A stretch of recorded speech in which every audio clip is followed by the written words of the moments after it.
Je m'appelle Pierre Yerbia, je suis sculpteur. Ça fait pratiquement une trentaine d'années que j'ai commencé la sculpture. J'ai commencé au départ donc, aux Beaux-Arts de Toulouse. Là, j'ai eu un professeur extraordinaire qui est devenu un grand ami, Haroldo Zavaroni, et c'est lui qui m'a initié à la sculpture.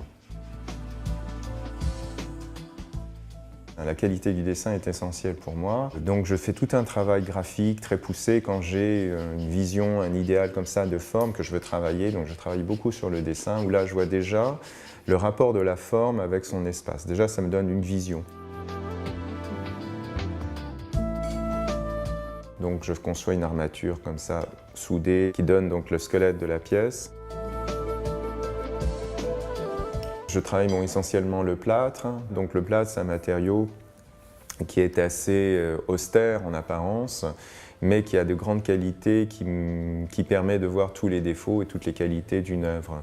Mais l'usage du plâtre, pour moi, c'est essentiel parce que la lumière sur un plâtre, c'est radical, c'est-à-dire qu'on voit absolument à nu l'œuvre telle qu'elle est, quoi.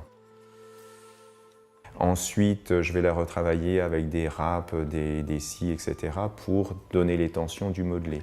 Et ensuite, je rajoute, j'enlève. Donc c'est un travail permanent.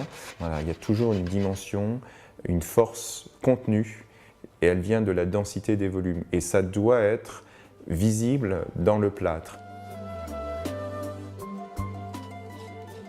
Et moi, j'aime que la sculpture soit l'expression d'un élan, d'un pur moment de grâce, d'équilibre, à la fois où on sente la fragilité de l'humanité, mais aussi sa force.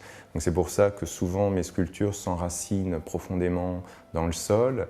Donc elles sont solidement enracinées et elles s'élancent comme ça dans un mouvement très lent.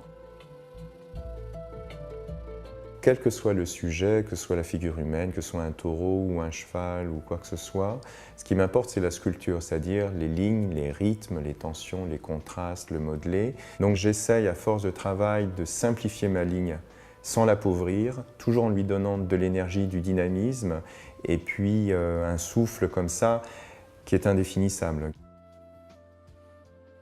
Tout dans ma sculpture doit sembler évident.